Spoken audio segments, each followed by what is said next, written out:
আসসালামু আলাইকুম ওরহমতুল্লাহি ওবরাকাতু।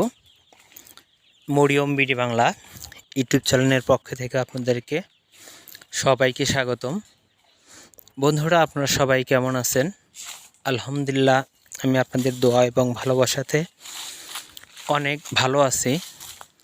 তবে একটি দুঃখের সংবাদ যে আমার যে ফার্মটা দেখতে পারতেছেন, আমি এই ফার্ম থেকে অনেকটাই ক্ষতিগ্রস্ত হয়েছি। আসলে ঝড় বৃষ্টি বালা মুসিবত সব কিছু আল্লাহ তাআলার একটি নিয়ামত। তো আমি যে ক্ষতিগ্রস্ত হয়েছি, আলহামদুলিল্লাহ আল্লাহ তাআলার অশেষ মেহেরবানিতে, আপনাদের দোয়া এবং ভালোবাসাতে আমি আবার পুনরায় বাচ্চা ফুটাচ্ছি এবং বাচ্চা কিনে এনে বিক্রি করতেছি। যদি কারো কোয়েল পাখির বাচ্চা, টাইগার মুরগির বাচ্চা, ফার্মি মুরগির বাচ্চা, দেশি মুরগির বাচ্চার প্রয়োজন হয়, তাহলে স্ক্রিনে দেওয়া নাম্বার থাকবে, ডিসক্রিপশনে ঠিকানা এবং নাম থাকবে, মোবাইল নাম্বার থাকবে। আপনারা যোগাযোগ করে আমার কাছ থেকে আপনাদের বাচ্চা সংগ্রহ করে নিতে পারেন। তো আলহামদুলিল্লাহ, আপনাদের দোয়া এবং ভালোবাসাতে আমি আমার ভিডিওটি শুরু করতেছি। আজকের যে বিষয়টি আমি আলোচনা করব, সে বিষয়টি হচ্ছে একটি ওষুধের মাধ্যমে আপনার মুরগির বাচ্চাকে সুস্থ রাখুন এবং রোগ প্রতিরোধের হাত থেকে রক্ষা করুন এবং দ্রুত বৃদ্ধি করুন। কিভাবে কোন ওষুধটির মাধ্যমে আপনি এই যে বিষয়টি নিয়ে আমি বললাম, এতগুলা সমস্যার সমাধান করতে পারবেন। আসলে যদি ব্যাপকভাবে বলতে যাই তাহলে অনেক সময়ের প্রয়োজন হয়। আমি সংক্ষিপ্ত আকারে কিছু সময় আপনাদের মাঝে কথা বলবো। আপনারা ভিডিওটি অবশ্যই টেনে দেখবেন না। যদি টেনে দেখেন তাহলে হয়তোবা আমার একটি কথা আপনার অনেক বড় উপকার হবে, সেটি থেকে আপনি বঞ্চিত হবেন। তো বন্ধুরা, আমি আজকে যে ওষুধটির বিষয়ে আলোচনা করব, এতক্ষণ হয়তোবা আপনারা আমার ফোনের ভিডিও কিংবা পিকচার দেখে বুঝতে পেরেছেন আমি কোন বিষয়টি নিয়ে আলোচনা করব। আজকের বিষয় হচ্ছে জিঙ্ক বি। আপনারা যে এই ছোট ছোট বাচ্চা দেখতে পারতেছেন, এই বাচ্চাগুলোর সঠিক সুস্থতা রাখার জন্য ভিটামিন বি কমপ্লেক্স অত্যন্ত গুরুত্বপূর্ণ একটি মেডিসিন। এই ওষুধটির মাধ্যমে আপনি আপনার কোয়েল পাখির বাচ্চা বলেন, মুরগির বাচ্চা বলেন, এর সুস্থতা অর্জন করতে পারবেন এবং বিভিন্ন ধরনের রোগ প্রতিরোধ থেকে রক্ষা করতে পারবেন।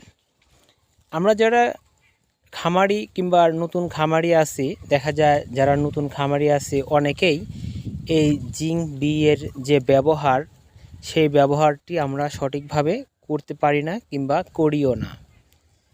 তো বন্ধুরা, আপনারা যারা এই ভিটামিন জিঙ্ক বি যে ব্যবহার করবেন, এই ওষুধটি ব্যবহার করার ক্ষেত্রে অবশ্যই আপনাকে নিয়ম মেনেই খাওয়াইতে হবে এবং নিয়ম মেনে চলতে হবে। আমরা জিঙ্ক বি সাধারণত এই মুরগির বাচ্চার ক্ষেত্রে, কোয়েল পাখির ক্ষেত্রে ব্যবহার করে থাকি 3 দিন বয়স, অর্থাৎ 72 ঘন্টা পর থেকে আমরা জিঙ্ক বিটি ব্যবহার করে থাকি। আপনারা যারা জিঙ্ক বি ব্যবহার করবেন, অবশ্যই মুরগি হোক কোয়েল পাখি হোক, 72 ঘন্টা পার হওয়ার পরে অন্যান্য মেডিসিনের সঙ্গে ভিটামিন অর্থাৎ জিঙ্ক বিটি ব্যবহার করবেন। জিঙ্ক বি মূলত আমরা যেভাবে ব্যবহার করে থাকি আমি আমার খামারে, সেটি হচ্ছে 1 লিটার পানির মধ্যে 2 ml ওষুধ আমি দিয়ে থাকি।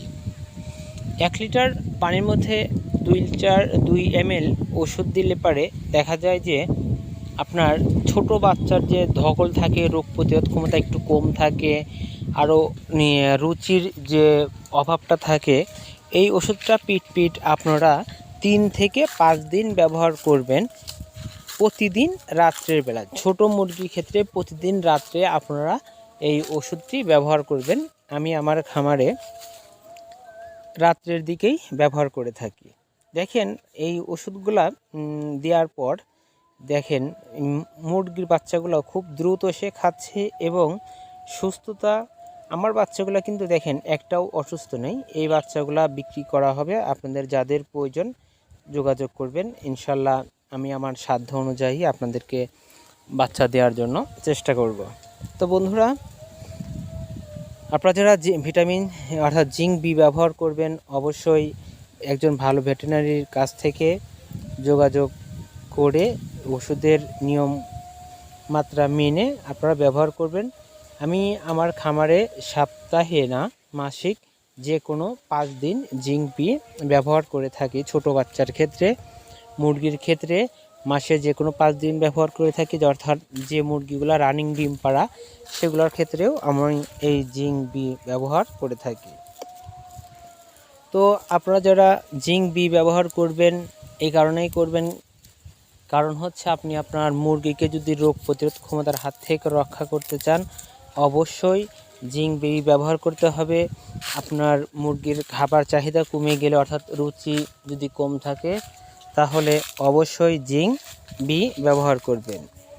জিঙ্ক বি ব্যবহার করার ক্ষেত্রে এদের রোগ প্রতিরোধ ক্ষমতা বাড়বে, মুখের রুচি বাড়বে, এদের শরীর স্বাস্থ্য অনেকটা ভালো হবে, অর্থাৎ সুস্থ থাকবে। এই বলেই শেষ করছি। আসসালামু আলাইকুম ওয়া রাহমাতুল্লাহি ওয়া বারাকাতুহু।